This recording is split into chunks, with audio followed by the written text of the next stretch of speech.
चलिए last session से श्रद्धा ma'am मुझे ये बताइए कि ऑल टैग क्यों जरूरी है और ऑल टैग होता क्या है?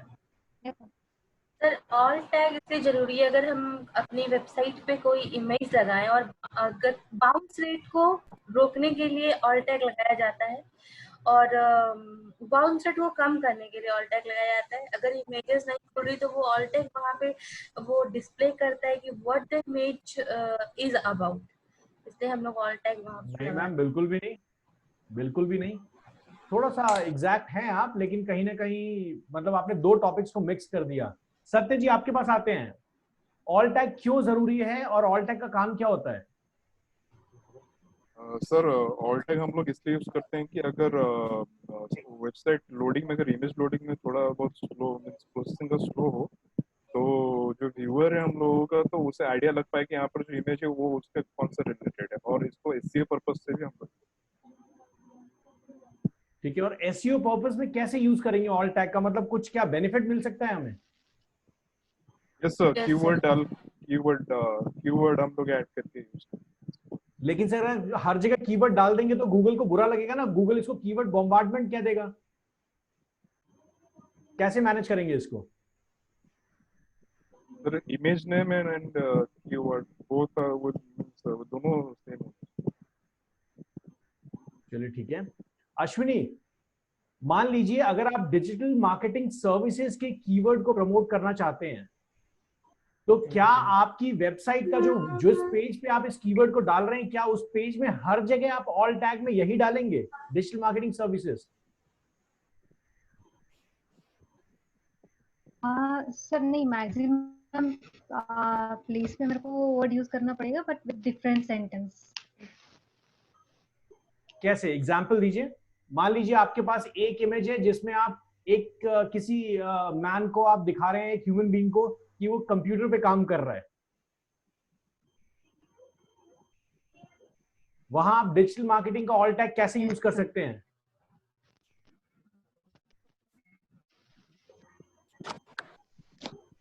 मतलब ये जो कीवर्ड है आपका डिजिटल मार्केटिंग का, इसको कैसे यूज करेंगे वहां पे? No idea sir. चलिए बहुत बढ़िया। हितेश जी कुछ आइडिया दे सकते हैं? नहीं सर। ओके, श्वेता मैम कुछ आइडिया दे सकती हैं? Sir I think service we provide in digital marketing. Sorry sir, दोबारा बताइए Satya ji. Sir service we provide in digital marketing. बहुत बढ़िया। देखिए आपने ऑल टैग भी डाल दिया और कहीं ना कहीं आपने अपने कीवर्ड को भी यूज कर लिया। तो जरूरी ये नहीं है कि आप ऑल टैग में सिर्फ दो ही लेटर्स डालिए, आप डालो ना पूरा सेंटेंस, क्या फर्क पड़ता है। लेकिन वो मैच करना चाहिए जिस कंटेंट के रिलेटेड आपकी इमेज है। पता लगा आपने अपनी वेबसाइट में 50 इमेजेस डाली और हर इमेज के पीछे आपने एक ही ऑल टैग डाल दिया, डिजिटल मार्केटिंग सर्विसेज।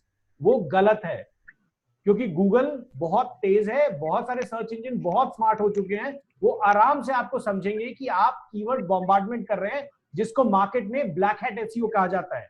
मैं नहीं कहता, क्योंकि एसईओ सब कुछ ही ब्लैक है। तो यहां पर अगर आपको समझना है कि ऑल टैग का यूज कैसे करना है, एक ही चीज दिमाग में रखनी है कि कस्टमर को समझ में आना चाहिए अगर आपकी इमेज ना दिखे तो वहां क्या है।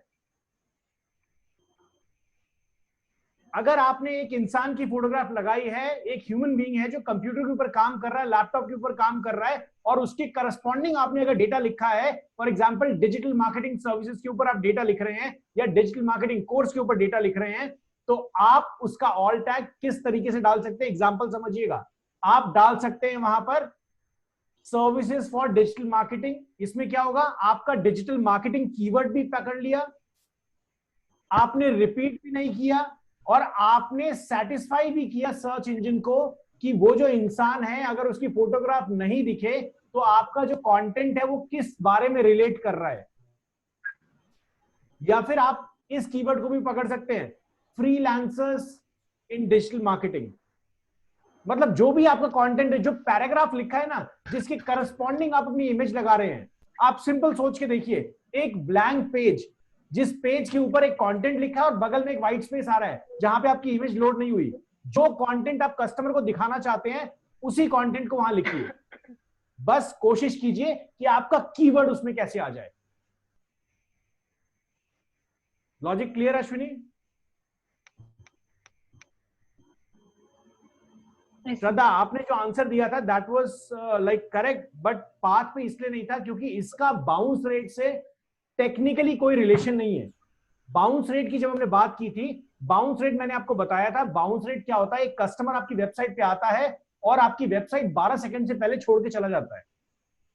ये जो 12 सेकंड में बता रहा हूं, 12 सेकंड में बता रहा हूं, ये एक एजम्पशन है मेरे एक्सपीरियंस पे।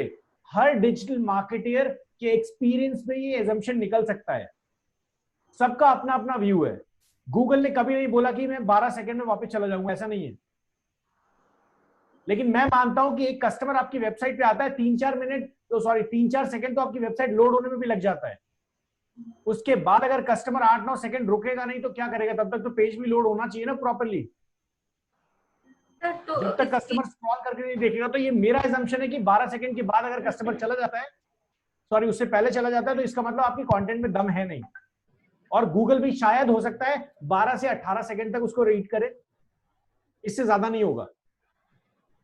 सर तो बाउंस रेट से इसका रिलेशन इसलिए मैंने बोला था क्योंकि जब आपने कल बताया था कि इमेजेस अगर लोड नहीं होगी तो वो और टैग शो करेगा। बिल्कुल, मैं वही कह रहा हूँ टेक्निकली। बिल्कुल, आप बिल्कुल सही है, मैंने तभी आपको बोला ना कि आप सही हैं, लेकिन एग्जैक्टली नहीं है। मैं यही समझाना चाह रहा हूँ कि बाउंस रेट टेक्निकली मेरे आंसर से रिलेट नहीं करता है या आपके आंसर से रिलेट नहीं करता है, लेकिन कहीं ना कहीं आप बिल्कुल सही हैं कि अगर इमेज ही नहीं देखेगी तो रोकोगे कैसे कस्टमर को? कस्टमर को रोकने के लिए आपको इंफोग्राफिक्स यूज करना है, एंड दैट्स फॉर श्योर, करना ही पड़ेगा आपको। बहुत सारे लोग क्या करते हैं, बाउंस रेट को कम करने के लिए अपनी वेबसाइट पे एक फॉर्म लगा दिया। कस्टमर वेबसाइट पे आया, फॉर्म भर रहा है, फॉर्म भरने में एटलीस्ट 15 सेकंड तो लगेंगे, है ना हितेश जी? हाँ हाँ सही बात है। बाउंस रेट अपने आप कम हो जाएगा। हमें बस इस रूल्स को प्ले करना है। एसईओ में रूल बन गए कि ऐसा होना चाहिए, बस हमें उसे पकड़ना है जड़ से कि भैया ऐसे ही कैसे इंप्लीमेंट करना है। अब समझिएगा, पहली चीज हमने बात की थी किस चीज की? टाइटल की। दूसरी बात की थी हमने कीवर्ड्स की, डिस्क्रिप्शन की। ये सारी चीजें लगाने के लिए, इसके लिए मैंने आपको योस्ट एसईओ प्लगइन दिया हुआ था। उस योस्ट एसईओ प्लगइन में हितेश जी को कुछ इश्यू आ रहा था। हम लाइव सेशन में अभी देखेंगे क्या इश्यू आ रहा है हितेश जी का, और फिर हम उसको रिजॉल्व करने की कोशिश करेंगे। हो सकता है आपके बहुत सारे लोगों को ये इश्यू आया हुआ हो। हितेश जी आपके सेशन चलते हैं, कुछ पूछना चाह रहे श्रद्धा? सर मैंने पहले एक दूसरी थीम लगाई थी, उस पे कंटेंट भी बनाया था। आज मैंने सोचा कि वो मेरे को नहीं समझ आई, मैंने थीम चेंज की, सारे कंटेंट ही चली गई। मैम क्योंकि आपने जो थीम पहले जो आपने बनाया होगा ना, वो डीवी की वजह से बनाया होगा। आपने Yes, डीवी sir. यूज करके बनाया। Yes sir. तो मैंने क्या बताया है, चलिए हितेश जी आप मुझे समझाइए कि मैम का कंटेंट कैसे गायब हो गया, क्या हुआ ऐसा? मैं क्वेश्चन समझा ही नहीं, फिर से बोलो। सर मैम का क्वेश्चन है, और जितने लोग इसको वीडियो लेक्चर में भी देख रहे हैं ध्यान से इनके क्वेश्चन को सुनिएगा। बहुत मजेदार क्वेश्चन इन्होंने पूछा है। श्वेता मैम क्वेश्चन आपके लिए भी है। इन्होंने क्या किया, इन्होंने डिवी की मदद से एक डिजाइन को रेडी किया और उसके बाद इन्होंने अपनी वर्डप्रेस थीम को चेंज कर दिया। तो ये बोल रही है वो जो भी डीबी से, वो थीम भी मैंने डीबी की लगाई थी, नेक्स्ट थीम भी डीबी की लगाई थी। मैम तो नेक्स्ट थीम अगर डीबी की लगाई थी तो ये तो क्वेश्चन ही चेंज हो गया आपका कि अगर जब आप एक पेज के ऊपर दोबारा दूसरा पेज इंपोर्ट करेंगे तो कंटेंट तो जाएगा ही ना। जैसे मान लीजिए, मैं समझाता हूं, मान लीजिए आप एक पेज के ऊपर कुछ लिख रहे हैं पेन से, है ना, और अगर आपने उस पेज के ऊपर दूसरा कोई कंटेंट लिखना है तो आपको इरेजर से पहले मिटाना पड़ेगा ना अपने उस कंटेंट को, है ना। तो वैसे ही जब किसी वेबसाइट के पेज को आप इंपोर्ट करते हैं, आपने क्या किया, अपने डिजाइन को इंपोर्ट किया। आपने सेम पेज के ऊपर एक नए डिजाइन को इंपोर्ट कर लिया तो कंटेंट तो गायब होगा ही ना मैम। जो भी डिजाइन आपने किया होगा वो भी गायब होगा। इसलिए आपको करना क्या चाहिए था, आपको एक दूसरा पेज बनाना चाहिए था और उस पेज को या तो आप सेव कर देते और वहां से कॉपी पेस्ट कर लेते कंटेंट को। अब वापस से रिस्टोर नहीं हो सकता, वापस से मैम वही वाली रिस्टोर थीम नहीं हो लगाओ। पाएगा बिल्कुल, क्योंकि आप ऑनलाइन वर्डप्रेस पे काम कर रहे हैं, रिस्टोर नहीं हो पाएगा। सर वो वाली क्वेश्चन जो वर्डप्रेस थीम लगा दी होती तो उसका आंसर क्या है? ठीक है, बहुत बार क्या होता है कि आप डिवी में आप डिजाइन रेडी करते हैं और उसके बाद कभी आगे चल के आपको डिजाइन पसंद नहीं आता डिवी का, या डिवी का टूल पसंद नहीं आ रहा, तो आप क्या करते हैं, वर्डप्रेस की एक थीम को यूज कर लेते हैं। अब जैसे ही आपने वर्डप्रेस की थीम को यूज किया तो आपको बहुत सारे एरर्स दिखने लगेंगे अपनी वेबसाइट के पेजेस में। रीजन बीइंग क्योंकि आपने अभी तक जो कंटेंट डिजाइनिंग की है वो डिवी की मदद से की है। अब डिवी एक बिल्डर है ना, तो डिवी तो अपने कोड्स लिख रहा है, तो जो थीम आपने इंस्टॉल की है वो डिवी को तो समझ नहीं पा रहा ना, तो इसलिए ये प्रॉब्लम आती है। और ये बहुत नॉर्मल प्रॉब्लम है, बहुत कॉमन प्रॉब्लम है सबके लिए। चलिए, तो श्रद्धा हम समझ आ गया क्या इशू हुआ ये? ठीक है, अभी चलते हैं। बनानी पड़ेगी मैम, बिल्कुल बनाना पड़ेगा। कोशिश कीजिएगा कि नेक्स्ट टाइम आप कभी पेज में आप लॉग इन कर रहे हैं या फिर पेज का डेटा कॉपी कर रहे हैं, तो या तो अपने डेटा को, और याद रखिएगा एक चीज, जब भी आप वेबसाइट पे काम करते हैं ना, तो जो भी डेटा आप अपलोड कर रहे हैं, जो भी डेटा आप लिख रहे हैं, उस डेटा को कहीं ना कहीं नोट करते रहें मैम। डेटा डायरेक्टली वेबसाइट में नहीं लिखिए, पहले उसको वर्ड फाइल में लिख लीजिए, उसके बाद उसको ऑनलाइन कीजिए, ठीक है? क्योंकि ग्रामेटिकली भी बहुत बार आप वर्ड आपको करेक्ट कर देता है, वेबसाइट में आपको वो चीज नहीं दिख पाएगी उतनी क्लियरली। चलिए, अब हम एक काम करते हैं, हम फटाफट हितेश जी की वेबसाइट पे मूव करते हैं और कोशिश करते हैं कि यहाँ क्या इशू चल रहा है। जैसा कि मैंने कल बताया था कि हितेश सर की जो वेबसाइट है, उस वेबसाइट पे हो सकता है कुछ इंटरनल प्रॉब्लम हो। हम एक बार चेक कर लेते हैं यहाँ पे। प्लगइन्स के अंदर चलते हैं और पहले हम देख लेते हैं इंस्टॉल प्लगइन। इंस्टॉल प्लगइन में हम देख लेते हैं कि क्या इन्होंने योस्ट एसईओ को इंस्टॉल किया भी हुआ है या नहीं किया हुआ है।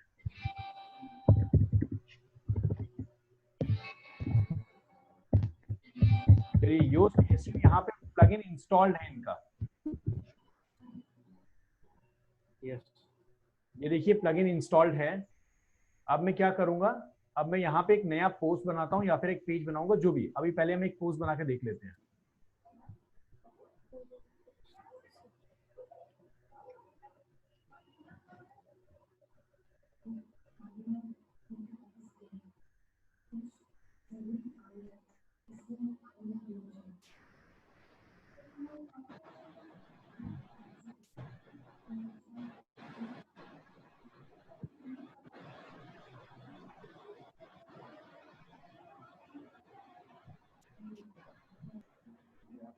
जैसा कि मैं देख रहा हूँ सर, यहाँ पे बिल्कुल क्लियर दिख रहा है, सब कुछ सही चल रहा है आपका। तो कहाँ पे इशू, कहाँ पे आ रहा था सर?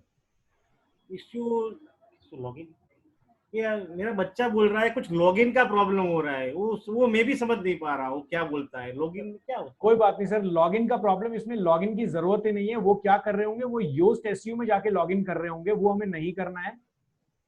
हमें क्या करना है, जैसे आपका जो पेज है, फॉर एग्जांपल अगर हमारा ये जो पेज है, फॉर एग्जांपल हम चलते हैं आपके पेजेस पे, ऑल पेजेस पे।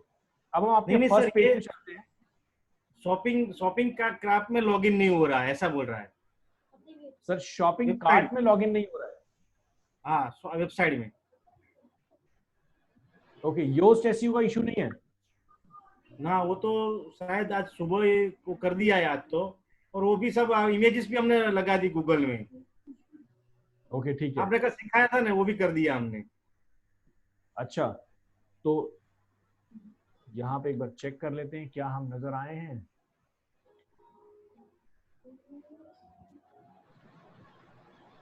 तो dot in, yes, dot in. चलिए ये देखिए आपकी वेबसाइट आनी स्टार्ट हो गई है सर। अब यहाँ पे देखिएगा, यहाँ पे देखिएगा कि इनकी वेबसाइट में ये देखिए डबल पिकॉक वॉल क्लॉक लिखा हुआ आ रहा है, लेकिन ये देखिए ये कहीं ना कहीं टाइटल भी अधूरा है और नीचे देखिए डिस्क्रिप्शन। सर आप देखिए यहाँ पर आपका ये वाला पेज नजर आ रहा है, ये धीरे धीरे ठीक हो जाएगा, आपका होम पेज भी यहाँ पे आ जाएगा। लेकिन देखिए आपका सर टाइटल और डिस्क्रिप्शन कितना खराब लग रहा है यहाँ पे। मतलब यहाँ पे एक्चुअली इस डबल पीकॉक क्लॉक के बारे में लिखा होना चाहिए था ना सर। हाँ लेकिन यहाँ पे आ क्या रहा है, आपकी ईमेल एड्रेस और आपका एड्रेस। हाँ हाँ तो इसको ठीक करेंगे। फॉर एग्जांपल जैसे ये प्रोडक्ट वाला पेज है, डबल पीकॉक क्लॉक वॉल वाला जो आपका प्रोडक्ट वाला पेज है, उसको ठीक कैसे करना है? आपको प्रोडक्ट्स के ऊपर जाना है, ऑल प्रोडक्ट्स पे जाना है। हाँ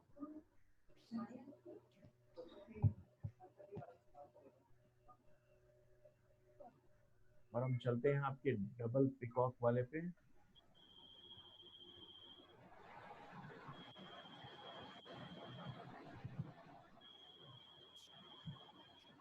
सर्च कर लेते हैं जरा यहाँ पे।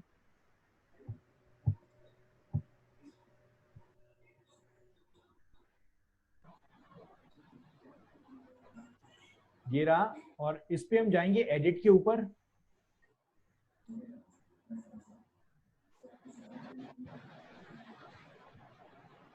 यहाँ देखिए सर, योस्ट एसईओ का पूरा ये पैनल आपको दिख रहा है। हाँ इस पे क्लिक करेंगे, ये रहा पैनल।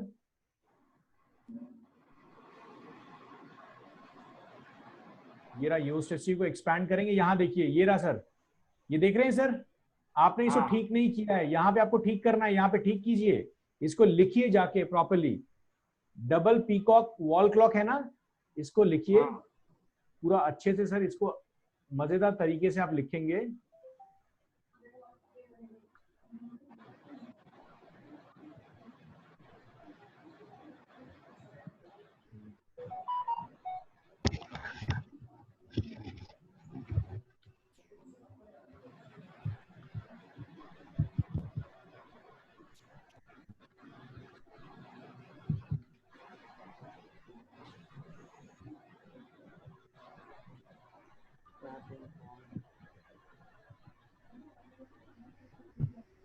बहुत काम करना मत करना सर।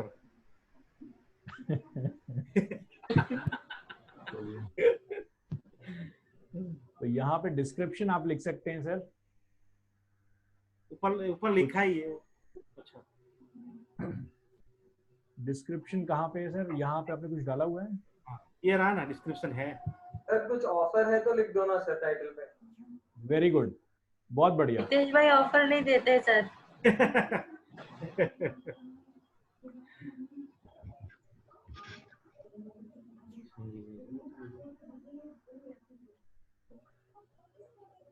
लेकिन यहाँ देखिए रेड हो गया, और इसके लिए हम थोड़ा सा इसको कम करेंगे। इसको फॉर हटा देते हैं। चेक ऑफर्स, अगर हमारे पास ऑफर्स नहीं भी है तो बंदे को एक्साइट करो ना आप चेक करने के लिए। अच्छा, हाँ हाँ हाँ, सही बात है। हम तो पूछ रहे, उसको बता रहे कि चेक कर लो ऑफर है कि नहीं। अब वो आ जाएगा तो प्रोडक्ट अच्छा लगेगा तो मिल ही जाएगा ना। अब यहाँ पे मैं जाता हूँ, और ये वॉल क्लॉक, इसके आपकी इस वॉल क्लॉक के बारे में आपने कुछ लिखा हुआ है? हाँ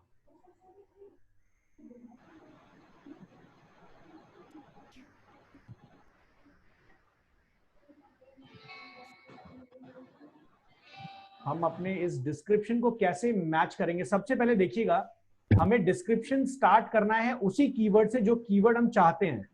तो ये आपका प्राइमरी कीवर्ड है सर इस पेज के लिए, इस प्रोडक्ट के लिए। हाँ हाँ हाँ हाँ। अब इसके बाद हम लिखेंगे double peacock wall clock by Geetanjali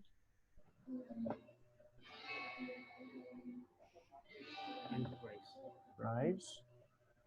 और इसके बाद हम इसको कुछ इस तरीके से लिख सकते हैं, जो भी आप दिखाना चाहते हैं।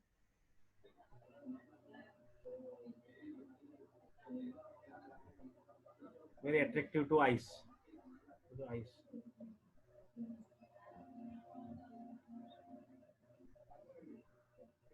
Okay, it's unique, colourful. Sir wall clock लेना सही रहेगा। जी मैम बताएं, क्या बोल रहे हैं?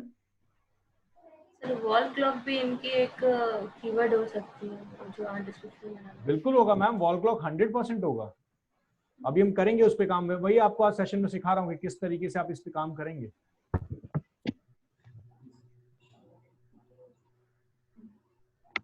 चलिए अब क्या है, अब इसमें से मेजर चीजें हमें करनी है। अब देखिए यहाँ पर हमारा जो बेस कीवर्ड है वो क्या है, हमारा बेस कीवर्ड है डबल पिकॉक वॉल क्लॉक। मतलब हमारा प्राइमरी कीवर्ड यहाँ पे डबल पिकॉक वॉल क्लॉक नहीं है। श्रद्धा जी ने जैसे बिल्कुल सही बताया कि हमारा कीवर्ड है वॉल क्लॉक।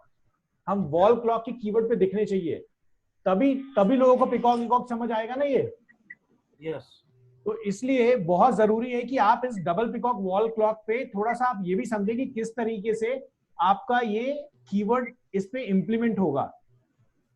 तो आप क्या कर सकते हैं sir, product name it is मैं स्पेलिंग रॉन्ग है सर ऊपर। Yes sir, peacock spelling is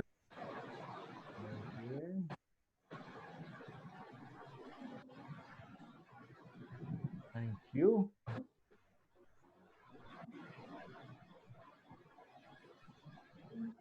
sir और एक और चीज, यहां पे ये जो आपने लिखा हुआ है ना सर डिस्क्रिप्शन, यस। इसको थोड़ा सा इलैबोरेट करके लिखिए हितेश जी।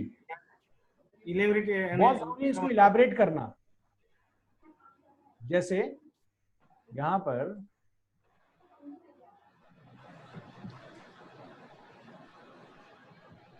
इसलिए देखिए, अगर ये आप स्पेल चेक अगर पहले ही कर चुके होते ना, तो सर यहां पर ये स्पेल चेक जरूरी था। आप वर्ड में बनाते, डायरेक्टली वेबसाइट पे नहीं लिखते हितेश सर, तो स्पेल चेक आपको जरूरी मिल जाता।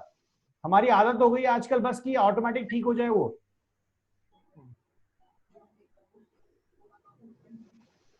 याद रखिएगा, आप एसईओ का एग्जांपल अमेज़न से बहुत अच्छे से ले सकते हैं, किस तरीके से उसने अपने टाइटल को लिखा है। देखिए, by Jaipur crafts decorative double wall clock online at low price. देखिए किस तरीके से इसने लिखा हुआ है।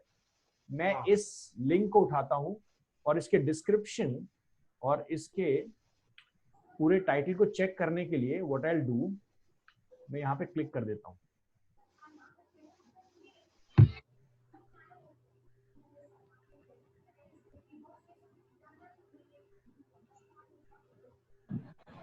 देख रहे कैसे रिपीट किया हुआ है इसने ज्यादा बड़ा तो नहीं लिखा हुआ है, लेकिन हम इसको और ज्यादा इलैबोरेटेड मोड में लिख सकते हैं। लेकिन इसने अपने कीवर्ड को बार बार इसमें ऐड किया हुआ है। तो हम क्या करेंगे, अब हम सिंपल यहां से कुछ ऐसे लोगों को देखेंगे, इसको कहते हैं हम कॉम्पिटिटिव एनालिसिस। आप देखेंगे इस तरह की कीवर्ड को, जो भी आपका ट्रायल कीवर्ड है उस कीवर्ड को डाल के आप देखेंगे कि कहां कहां पे क्या क्या नजर आ रहा है। देखिए अभी लोगों ने यहाँ पे प्राइस भी मेंशन किया हुआ है, देख रहे हैं डिस्क्रिप्शन में। अब ये आप लीड करेंगे कि आप कस्टमर को डिस्क्रिप्शन में प्राइस दिखाना चाहते हैं नहीं दिखाना चाहते हैं। okay. तो जैसे हमने 500 रुपए वहां वैसे ही डाल दिया है,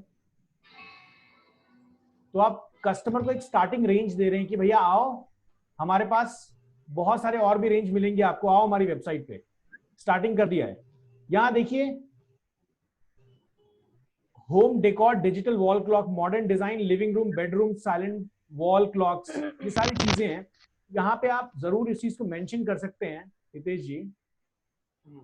बरोबर।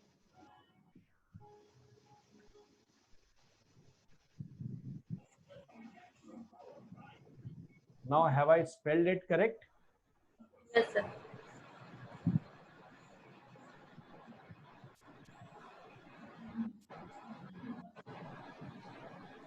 सर एसईओ टाइटल वाले बॉक्स में भी सही होना है। जी जी।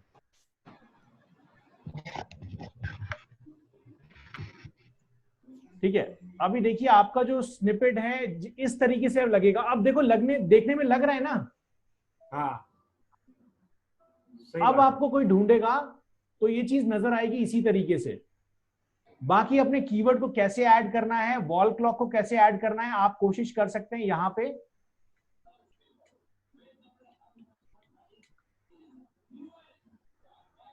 कुछ इस तरीके से लिखिए। अगर रेड होता है होने दीजिए, कोई फर्क नहीं पड़ता ज्यादा इससे, लेकिन ज्यादा ब्रीच मत कीजिएगा।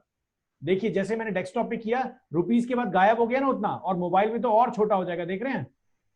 यस।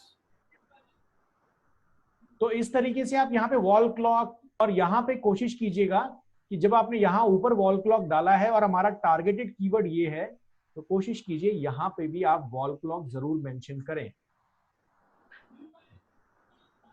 तो जितनी प्रोडक्ट है वो सब प्रोडक्ट में ऐसा लिखना पड़ेगा? सर ये 100% करना पड़ेगा। ओके, ये 100% करना पड़ेगा। और ध्यान दीजिएगा सर, एड्स चलाते टाइम भी जैसे आप वॉल क्लॉक के कीवर्ड पे अगर एड चला रहे हैं, तो आपका अगर इस तरीके से टाइटल लिखेंगे, डिस्क्रिप्शन लिखेंगे, तो बहुत कम पैसा लगेगा। ओके। और जिस तरीके से अभी तक आपने लिखा हुआ था, आप बिना बात के पैसे वेस्ट करेंगे। ओहो। तो चलिए, अब आपको अगर ये समझ आ गया है, कोई क्वेश्चन किसी का यहां तक? अब मैं आपको एक बड़ी मजेदार चीज दिखाने वाला हूं। मैंने इसको अपडेट कर दिया। आज सेशन में एसईओ, ऑन पेज एसईओ में ध्यान दीजिएगा, एक चीज आज मैं जो सिखाने वाला हूं वो चीज है वेबमास्टर टूल, जिसको हम कहते हैं सर्च कंसोल। ये सर्च कंसोल करता क्या है? अब देखिए, ये जो पेज है, ये पेज यहां पे हम देख लेते हैं। ये पेज इधर चले जाते हैं, व्यू प्रोडक्ट, ये रहा, ये इनका प्रोडक्ट पेज है।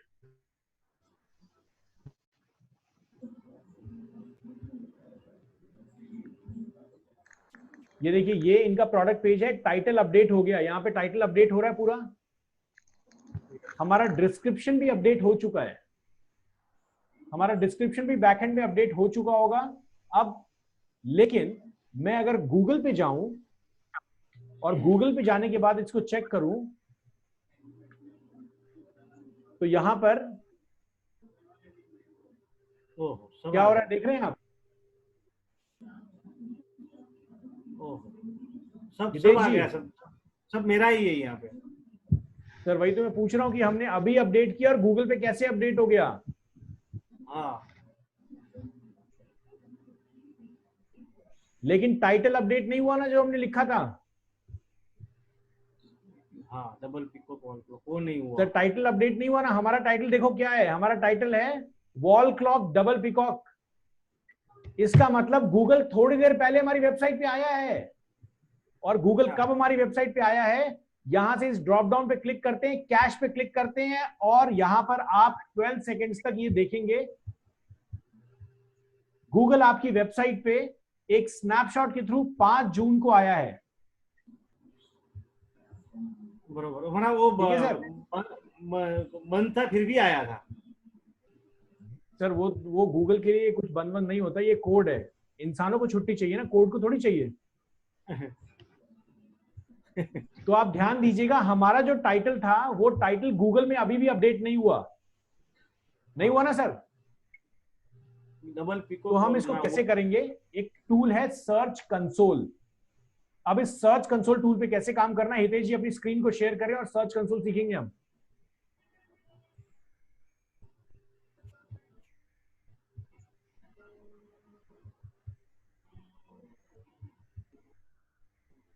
आगे सर। ओके, एक मिनट सर।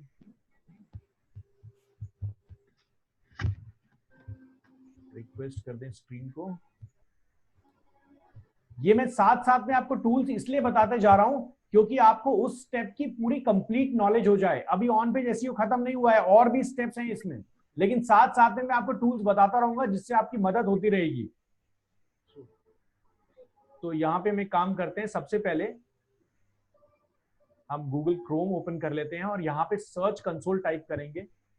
आपको एक गूगल की ईमेल एड्रेस यूनिक रखनी है अपनी कंप्लीट वेबसाइट के लिए, या फिर जो भी आपकी ऑफिशियल ईमेल एड्रेस होगी आपके प्रोडक्ट को लेके। सर क्रोम ओपन कर सकते हैं हितेश जी? शायद मेरे एंड से प्रॉब्लम आ रही होगी कुछ। चलिए हो गया सर, थैंक यू। तो मैं यहाँ पे क्या करता हूं, मैं यहाँ पे टाइप कर लेता हूं गूगल सर्च कंसोल।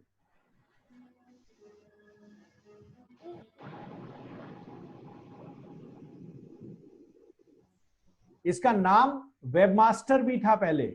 श्रद्धा याद रखिएगा, अश्विनी, जो लोग भी यहां पर जा रहे हैं आगे लाइक फ्यूचर में जॉब के लिए, तो याद रखिएगा गूगल सर्च कंसोल का पहला नाम था वेबमास्टर।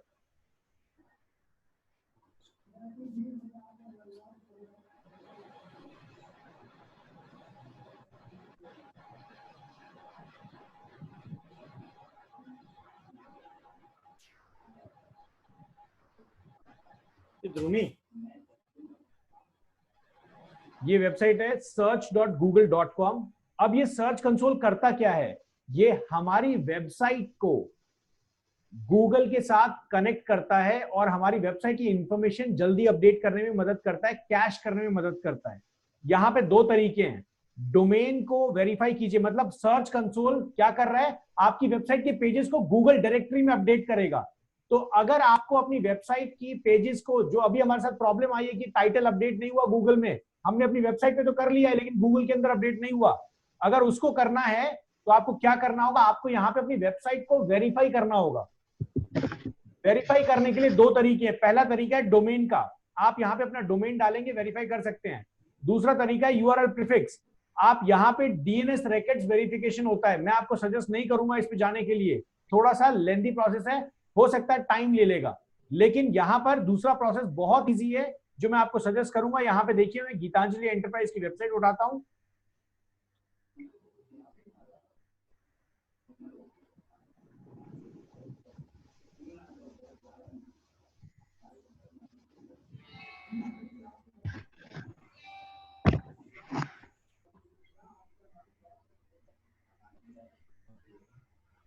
ये हमारी वेबसाइट है, हम यूआरएल प्रीफिक्स पे जाते हैं और हमने यहाँ पे टाइप किया इसको, और अब हम क्या कर रहे हैं, कंटिन्यू, हम अपनी वेबसाइट को वेरीफाई करेंगे कि हम ही इसके ओनर हैं। सर तो डोमेन भी तो यही है ना? दोबारा बताएं सर। सर डोमेन नेम भी तो यही है। मैम बिल्कुल यही है, आप गूगल की नजर में आप इस डोमेन के मालिक हैं, ये गूगल को कैसे पता लगेगा? इस टूल की मदद से आप क्या कर रहे हैं, इस टूल की मदद से हम उस टाइटल को इंफॉर्मेशन गूगल को देना चाह रहे हैं कि भैया देखो हमने अपनी वेबसाइट पे अपडेट किया, जल्दी अपडेट करो, यही करना चाह रहे हैं ना। तो गूगल, मान लीजिए श्रद्धा जी की वेबसाइट है, श्रद्धा जी ने एक पेज अपडेट किया और प्रभाकर ने जाके सबमिट कर दिया, तो ये ठीक बात नहीं है ना, क्योंकि आपकी वेबसाइट है, आपको अपडेट करना चाहिए ना। लॉजिक समझ आया मैम? आपको वेबसाइट को ऑथेंटिकेट करना पड़ेगा ना कि वेबसाइट का ओनर कौन है। आप समझिएगा कैसे वेबसाइट को गूगल ऑथेंटिकेट करता है। यहां पर देखिए दो मेथड्स हैं, HTML फाइल डाउनलोड करो और अपने रूट डायरेक्टरी में अपलोड करो, एक मेथड तो ये है। दूसरा मेथड है कि आप यहां पर HTML टैग लगाओ,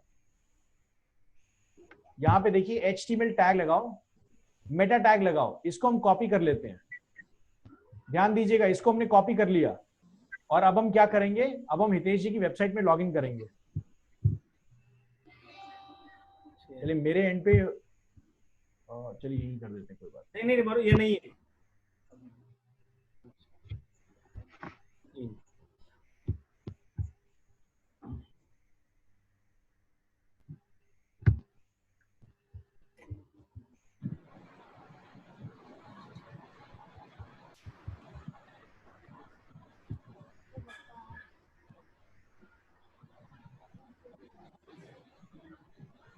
देखिए इन स्टेप्स पे कंफ्यूज मत होइएगा बिल्कुल भी, अगर समझ में नहीं आ रहा स्टेप बाय स्टेप वीडियो को फॉलो कीजिएगा, बहुत इजी तरीके से आप भी कर लेंगे।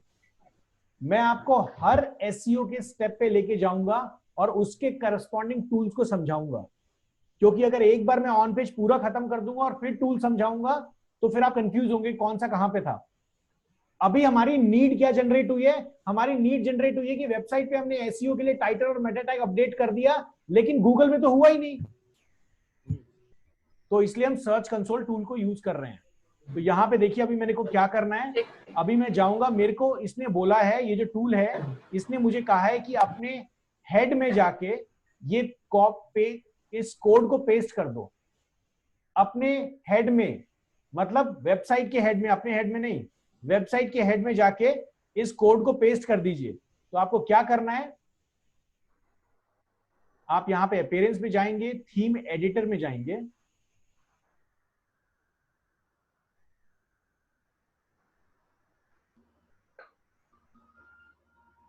इस पे आगे भी मैं सिखाऊंगा बहुत सारी चीजें, साइट मैप बनाना, वेबसाइट का।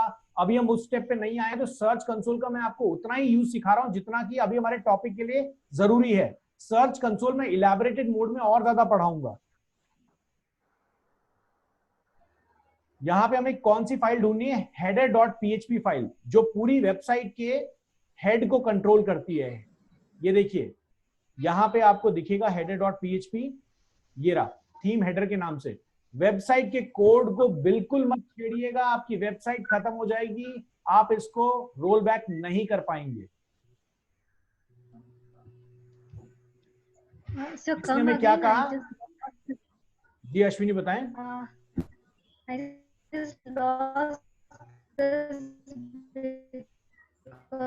Ashwini, your voice is breaking. Connection got disconnected. Ashwini, your voice is breaking. Can you please?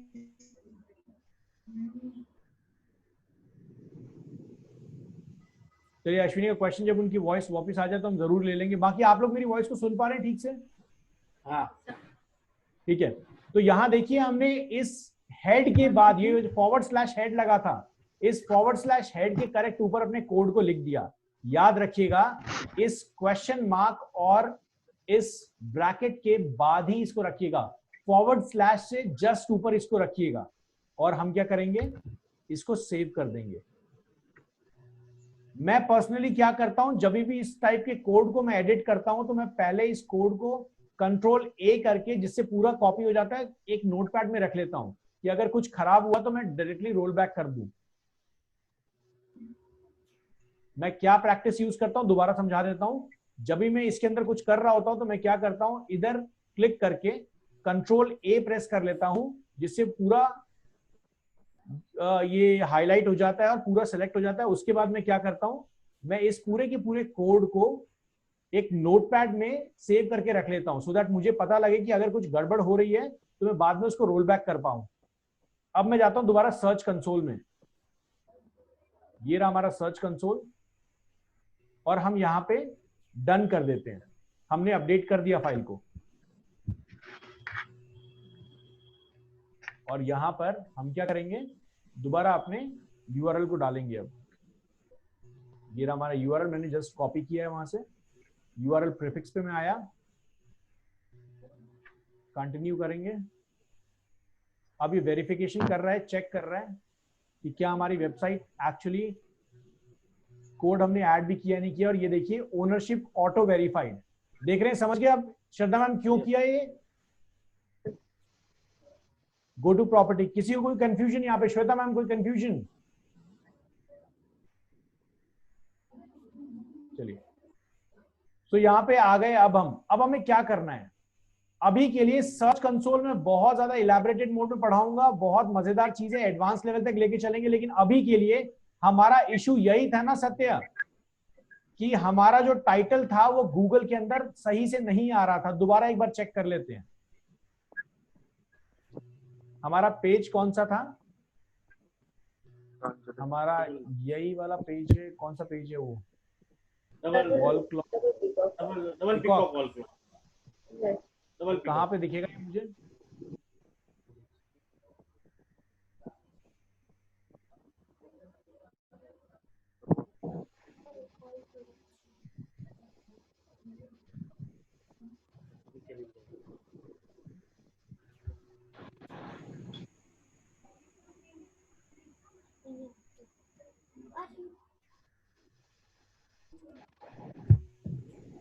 चलिए बहुत बढ़िया। अब मैं क्या करूंगा, इस लिंक को यहां से कॉपी करूंगा। आपने अपनी वेबसाइट के अंदर पेज को अपडेट कर दिया, टाइटल, डिस्क्रिप्शन, जो भी आपको अपडेट करना है अपडेट कर दिया। अब आप या तो 5-6 दिन तक वेट कीजिए कि गूगल आपकी वेबसाइट पे दोबारा आएगा तो ये चीज अपडेट होगी। नहीं तो अगर आप चाहते हैं कि इंस्टेंट अपडेट हो तो आप गूगल के सर्च कंसोल टूल को यूज कर सकते हैं। अब इंस्टेंट अपडेट चाहते क्यों हैं आप, ये भी रीजन समझिएगा। मान लीजिए श्वेता मैम ने एक आर्टिकल लिखा, एक बहुत अच्छा कंटेंट लिखा, और कहीं से वो हितेश जी के हाथ लग गया अब अगर हितेश जी ने अपनी वेबसाइट के ऊपर जाके उसको उस कंटेंट को लिख दिया और सर्च कंसोल में जाके पेज को अपडेट कर दिया, तो वो कंटेंट ओनर कौन होगा? हितेश जी होंगे। अगर श्वेता मैम उसको डालेंगी तो वो कंटेंट कॉपियर होंगी। तो इसलिए अपने कंटेंट को हमेशा आप अपलोड कीजिए, और इससे रैंकिंग भी बहुत अच्छी आती है। गूगल को बार बार आप रिक्वेस्ट करेंगे कि आओ भैया देखो हमारी वेबसाइट। तो अभी मैंने क्या किया, मैंने इसको कॉपी कर लिया, इस लिंक को जिसको मुझे अपडेट करवाना था। आपको याद होगा जब हमने अभी अब चेक किया था तो वहां पर हमारा टाइटल अपडेट नहीं हो रहा था। अब हम क्या करेंगे, यहां पे जाएंगे, ये जो ऊपर बार दिख रहा है सर्च बार, सिंपल यहां पे जाएंगे और पेस्ट करेंगे और हिट एंटर। एंटर को कीबोर्ड से प्रेस कर दीजिएगा, या फिर अगर आप मैक पे या एप्पल मशीन पे काम कर रहे हैं तो हिट रिटर्न। अब देखिए ये दिखा रहा है कि ये जो पेज है ये गूगल की इंडेक्सिंग में अभी आया नहीं है। तो अब हम क्या कर रहे हैं, हम कह रहे हैं रिक्वेस्ट इंडेक्सिंग। अब गूगल को हमने एक रिक्वेस्ट भेज रहे हैं कि भैया देखो हमने पेज पे अपडेट किया है, फटाफट हमारी वेबसाइट पे आओ और चेक करो।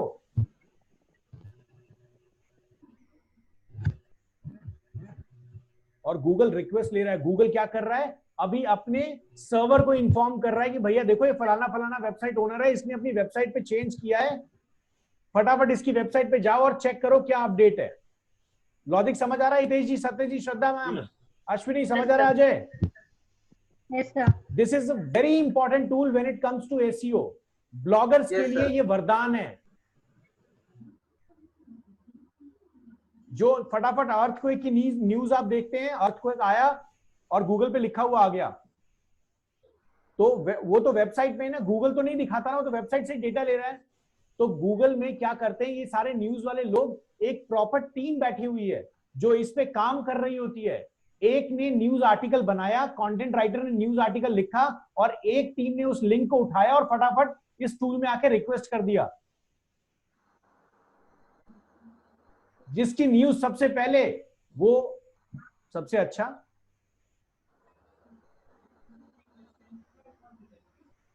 During live testing indexing issue were detected with the URL. चलिए देख लेते हैं क्या इश्यू है। व्यू लाइव टेस्ट कर लेते हैं। URL is not available on Google. ठीक है, मुझे लगता है हितेश जी आपने अपनी वेबसाइट के अंदर ये अपडेट किया हुआ है सर कि आप इंडेक्सिंग ऑन कर दी आपने गूगल की? नहीं किया है शायद, देख लेते हैं।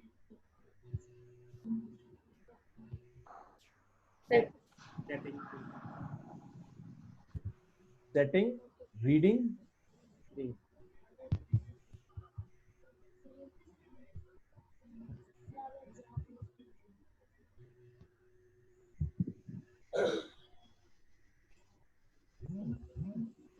और ये देखिए डिस्करेज किया गया है, इसको हटा देते हैं, सेव चेंजेस कर देते हैं। अब आप गूगल को ऑथराइज कर रहे हैं कि भैया आओ हमारी वेबसाइट पे, चाहे किसी भी सर्च इंजन को आप ऑथराइज कर रहे हैं। अब ये सेव हो गया। अब हम दोबारा चलते हैं सर्च कंसोल पे, कैंसिल कर देते हैं इसको और कोशिश करते हैं गूगल को एक बार दोबारा रिक्वेस्ट करने की कि भैया एक बार आ जाओ हमारी वेबसाइट पे और देख लो क्या चल रहा है। सो ये जो सर्च कंसोल टूल है इसको समझिएगा, ये एक तरीके से एक मीडियम है, एक सोर्स है बिटवीन यू एंड गूगल। आप गूगल से डायरेक्टली फोन पे ये नहीं बोल सकते हैं कि भैया देखो मैंने वेबसाइट का टाइटल चेंज किया है, मेरी वेबसाइट आपकी गूगल सर्च में सही नहीं दिखा रही है। तो गूगल ने आपको इस टूल को दे दिया कि भैया सर्च कंसोल के थ्रू आप ये कर सकते हो कि आपने जैसे ही अपनी वेबसाइट के ऊपर कुछ भी अपडेट किया इन कोड्स, यहां आइए और यहां अपडेट कीजिए, तो हम आपके टाइटल को, आपके डिस्क्रिप्शन को वही दिखाएंगे जो आपकी वेबसाइट पे उस टाइम है, उस पर्टिकुलर टाइम पे जब गूगल आपकी वेबसाइट पे आया था।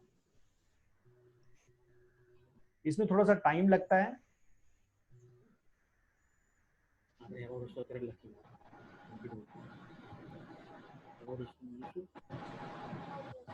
किसी का कोई क्वेश्चन यहां तक जब तक ये इंडेक्स हो रहा है?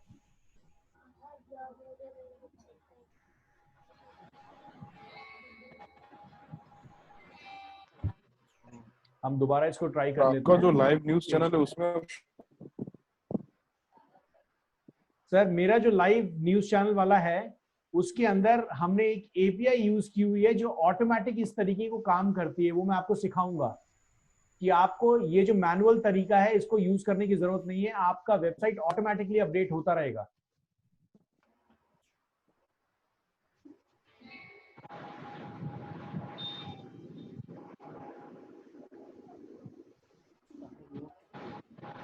अगर ये अभी भी एरर शो करता है तो इसके बाद हितेश जी इसको 24 आवर्स बाद दोबारा चेक कीजिएगा, क्योंकि अभी अभी आपने गूगल की सर्विस मतलब गूगल को अलाउ किया है अपनी वेबसाइट पे आने के लिए। तो हो सकता है गूगल की नजर में जो आपकी वेबसाइट का इंडेक्स पेज का कोड होगा ना वो अभी भी अपडेटेड नहीं होगा। क्लियर है सर?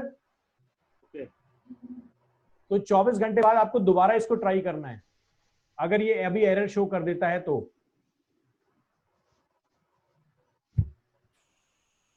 अरे मेरी वेबसाइट पे भी ब्लॉग लिखना पड़ेगा? सर आपकी वेबसाइट में ब्लॉग लिखने की जरूरत नहीं है, लेकिन वेबसाइट में अगर ब्लॉग लिखेंगे तो एसईओ के रिजल्ट्स बहुत अच्छे मिलेंगे आपको। आपको वैसे जरूरत नहीं है क्योंकि आप सारा काम एड्स के थ्रू ही करने वाले हैं सर।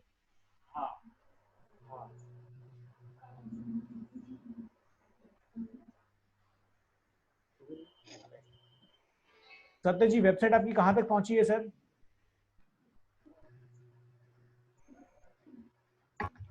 सर कुछ ज्यादा नहीं, मैं अभी कंटेंट पर जो कुछ काम कर रहा हूँ सर। कंटेंट मेरा इंटरेस्टिंग कुछ था नहीं। ठीक है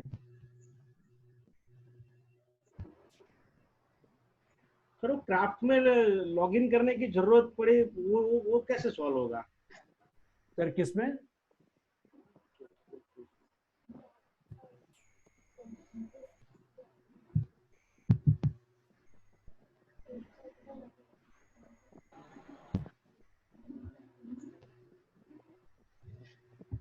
हितेश जी क्या क्वेश्चन पूछा आपने मुझसे? वो जब वेबसाइट हम ओपन करते हैं ना जी तो वो क्राफ्ट में लॉगिन करना पड़ता है, वो क्यों हो रहा है? क्राफ्ट में?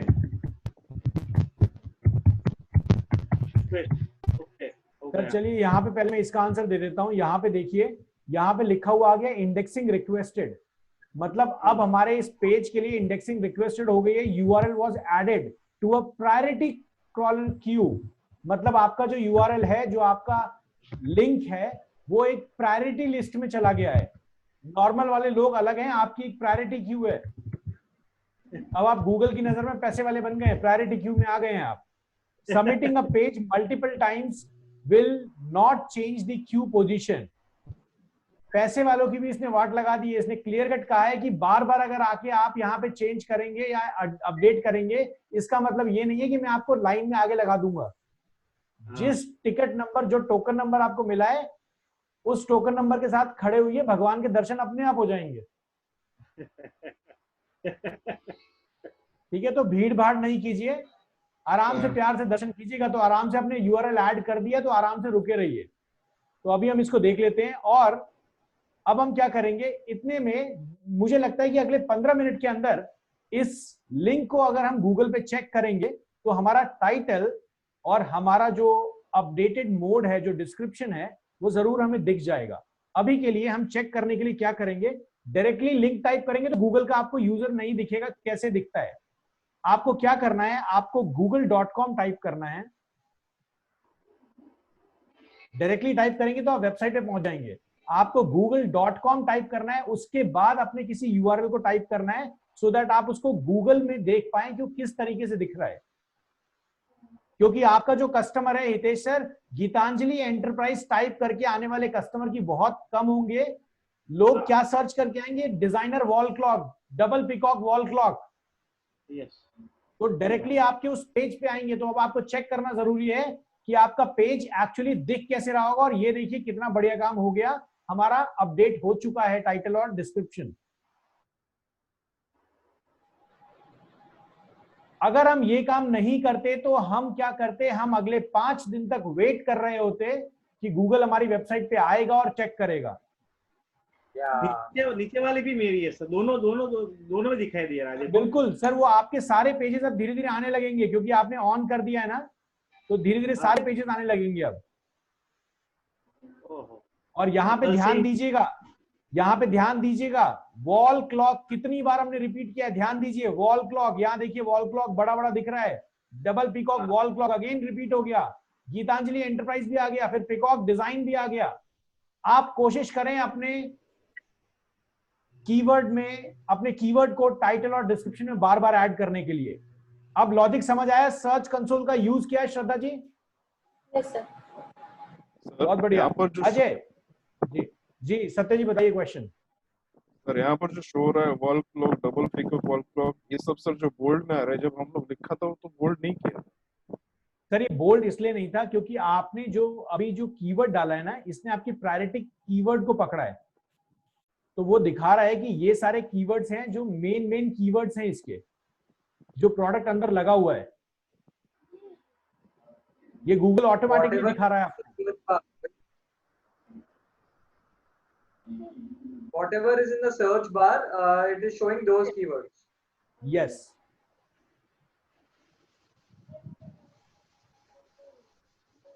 क्लियर है सत्य जी? अजय आपने पहले कभी इसको, इस टूल को यूज किया हुआ था? No sir, it is amazing, but then I have heard of it, but then कभी यूज नहीं किया है। अभी इजी है, बहुत इजी, समझ के कैसे, बहुत इजी है, समझ के कैसे यूज करना है। Yes sir, yes, thank you. चलिए बहुत बढ़िया। सो मैं सेशन यहीं तक रखूंगा और इसी तरीके से आपको क्या करना है हितेश जी, आपको अपने सारे कीवर्ड्स को, सारे पेजेस को लेके, प्रोडक्ट्स को लेके बार बार यहाँ पे आना है और हिट करना है। लेकिन सर्च कंसोल में सिर्फ यही नहीं है, बहुत सारी चीजें हैं। अभी सर्च कंसोल में मैंने सिर्फ आपको वही यूज करना सिखाया है जिस स्टेप पे अभी हमें हैं। अभी हम ऑन पेज के ऊपर हैं कि टाइटल और डिस्क्रिप्शन करेक्ट कैसे लिखें। अब मैंने आपको सिखा दिया कि पेज का नाम भी अच्छे से डालिए, सेम वही जो आपका कीवर्ड है, उसके बाद टाइटल में भी आपका कीवर्ड होना चाहिए, डिस्क्रिप्शन में भी होना चाहिए। वेबसाइट पे अपडेट करने के बाद अगर आपको कंफ्यूजन है तो गूगल की नजर में आप फटाफट कैसे अपडेट लेंगे।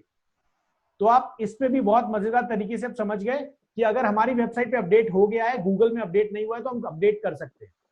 अब नेक्स्ट सेशन में हम नेक्स्ट कॉन्सेप्ट को समझेंगे, ऑन पेज एसईओ के ही। ये अब नेक्स्ट ऑन पेज एसईओ में क्या होता है। हमने ऑल टैग समझ लिया, इमेज की क्वालिटी समझ ली, पेज का टाइम जो है उस पे हम कैलकुलेशन करेंगे और हम कुछ टूल्स को इंप्लीमेंट करेंगे जिसकी मदद से हम अपने पेज की स्पीड को बढ़ाएंगे। ठीक है,